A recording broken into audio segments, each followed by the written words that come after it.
കിടക്കുന്നു. അപ്പാ ആ ചേച്ചിയായിരുന്നോ? യാത്രയൊക്കെ സുഖമായിരുന്നോ? എന്തൊക്കെയുണ്ട് വിശേഷം? ആ ലില്ലിക്കുട്ടി, നീ ലണ്ടനിൽ നിന്ന് എപ്പോ വന്നു? സുഖമാണോടി നിനക്ക്? ഞാൻ ഇന്നലെ വന്നതാ ചേച്ചി. അല്ല, ബേബി ചായൻ എവിടെ? ഒന്നും പറയണ്ടടി കൊച്ചേ, അച്ചായനും പുതിയതായി തുടങ്ങിയ ബിസിനസിന്റെ തിരക്കിലാന്നേ. പിന്നെ US നിന്ന് വരാൻ ചില്ലറ ചെലവാണോ? അതൊക്കെ ഇരിക്കട്ടെ, ജോണിക്കുട്ടി എവിടെ? അച്ചായനും നല്ല തിരക്കാന്നേ, നിന്ന് തിരിയാൻ നേരില്ല. നീ അപ്പനെ കണ്ടായിരുന്നോ? നമ്മൾ പറഞ്ഞ കാര്യം അപ്പനോട് സൂചിപ്പിച്ചായിരുന്നു നീ? എന്റെ ചേച്ചി, അപ്പൻ അമ്പിനും വില്ലിനും അടുക്കണില്ല. എന്റെ വീതം പ്രതീക്ഷിച്ച അച്ചായൻ ആ പ്രോപ്പർട്ടിക്ക് വാക്ക് കൊടുത്തേ. അപ്പൻ ഈ പറയുന്ന കുഴപ്പമൊന്നും ഇല്ലാന്നേ. ആളിപ്പോഴും നല്ല സ്ട്രോങ്ങാ. അപ്പൻ എന്നാ പരിപാടി ഈ കാണിക്കുന്നത്? ബേബിച്ചൻ പ്രത്യേകം പറഞ്ഞതാ ഈ പ്രാവശ്യമെങ്കിലും എല്ലാം ശരിയാക്കി വരണേന്ന്. ഇതും കണ്ടോണ്ട അച്ചായൻ പുതിയ ബിസിനസ് തുടങ്ങിയത്. അപ്പൻ അതെല്ലാം കെട്ടിപ്പിടിച്ച് അവിടെ ഇരിക്കട്ടെ. അതെ ചേച്ചി, വെറുതെ കാശ് മുടക്കി ഇവിടെ വരെ വന്നു. അപ്പൻ ഇപ്പോഴൊന്നും പോകുന്ന ലക്ഷണമില്ലാന്നേ. ചേച്ചി വാ, വന്ന് ഡ്രസ് മാറ്.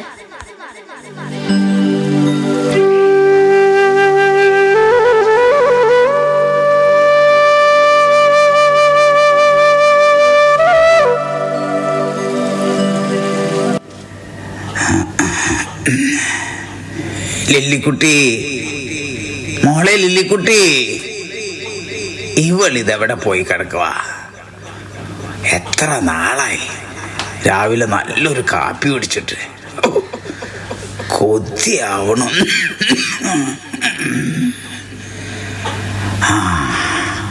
അവള് കാപ്പി ഉണ്ടാക്കുമായിരിക്കും.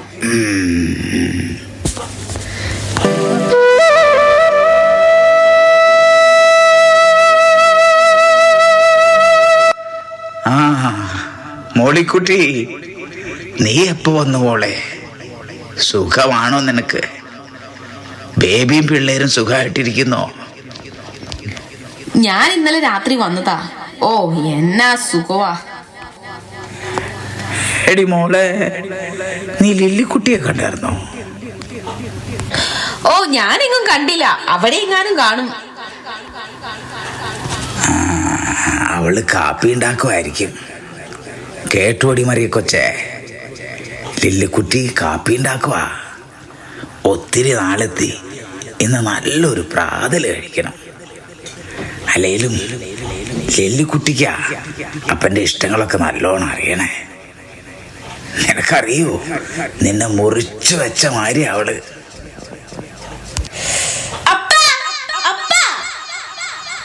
ആ നീയായിരുന്നോ? ചായ എടുത്തായിരുന്നോ?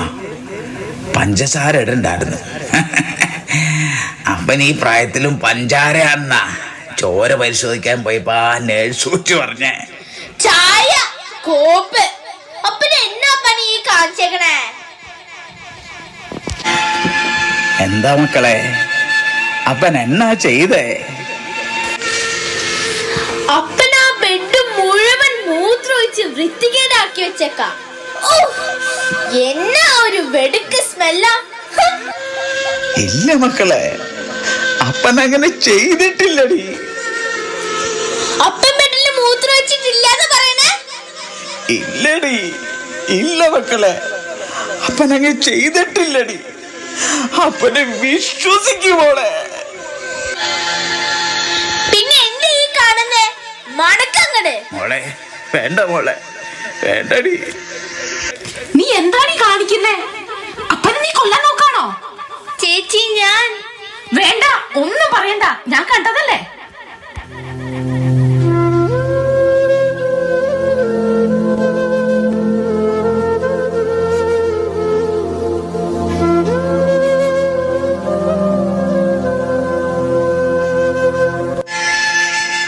മറിയ കൊച്ചേ, നമ്മുടെ മക്കള് വളർന്ന് വലുതായടി. എന്നാലും എന്നെങ്ങനെ സഹിക്കാൻ വിട്ടിട്ട് ഒറ്റയ്ക്ക് പോകാൻ നിനക്ക് എങ്ങനെ മനസ്സ് വന്നടി? അല്ലേലും ഹാർട്ട് അറ്റാക്ക് സത്യമുള്ള അസുഖ.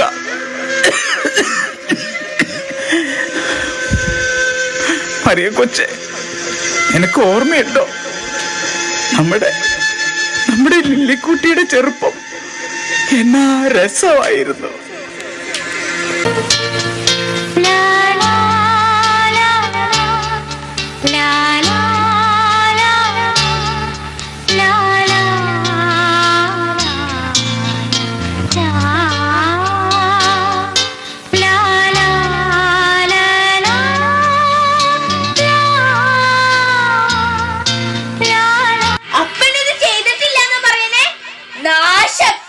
മനുഷ്യനെ നാണം കെടുത്താൻ ഓരോ ജന്മങ്ങള്.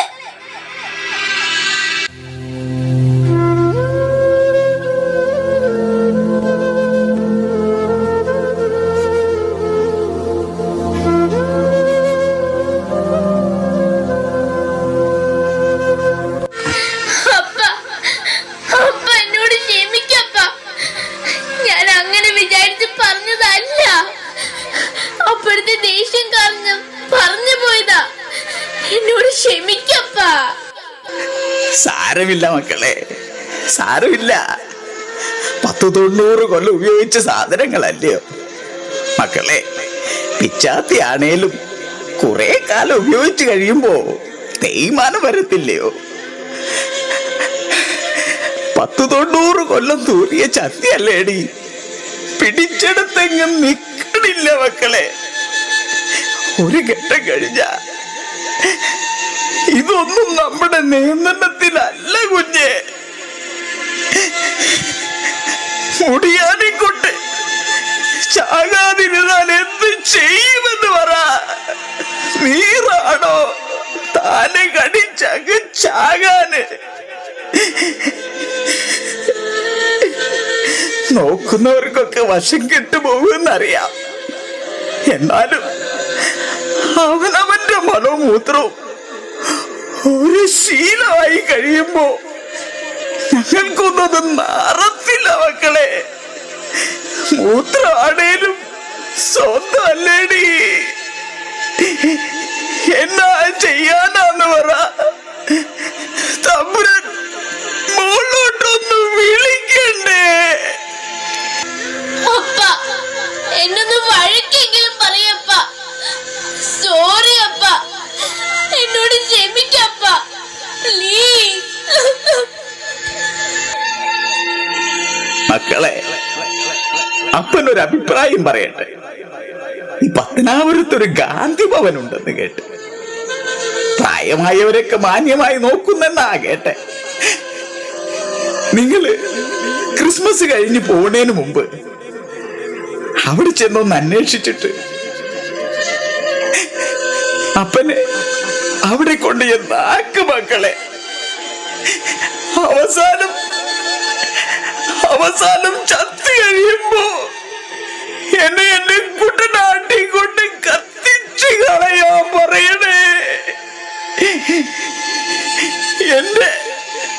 എന്റെ അപ്പനും അമ്മയും എരിഞ്ഞടങ്ങിയ മണ്ണല്ലേ. എന്റെ മറിയെക്കുറിച്ച് നിങ്ങളുടെ പെറ്റമ്മ ഉറങ്ങണം മണ്ണല്ലേടി.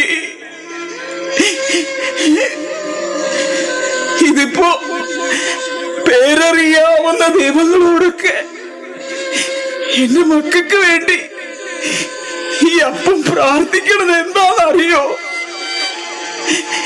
എന്റെ ഈ ആയുസ് എന്റെ മക്കൾക്കാർക്കും കൊടുക്കല്ലേ ദൈവമേടാ. എന്റെ മക്കളെ ഇങ്ങനെ സഹിക്കാൻ വിടല്ലേ ദൈവമേടാ.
ദൈവം നിങ്ങളെ അനുഗ്രഹിക്കട്ടെ. നിങ്ങൾക്കറിയോ, ഏതൊരപ്പനും അമ്മയ്ക്കും പ്രായമാകുന്നത് മുടി നരയ്ക്കുമ്പോഴോ മുടിയും പല്ലും കൊഴിയുമ്പോഴോ അല്ല, ജന്മം നൽകിയ മക്കൾ അംഗീകരിക്കാതിരിക്കുമ്പോഴാണ്, സ്നേഹം കിട്ടാതിരിക്കുമ്പോഴാണ്, ഒറ്റപ്പെട്ടു എന്നൊരു തോന്നലുണ്ടാകുമ്പോഴാണ്. ഇത് നിങ്ങൾക്ക് മനസ്സിലാകണമെങ്കിൽ നിങ്ങൾ എന്റെ അവസ്ഥയിലെത്തണം. മക്കളെ, നിങ്ങൾ പോണേന് മുമ്പ് ആഗസ്റ്റ് വക്കീലിന് പോയി കാണണം.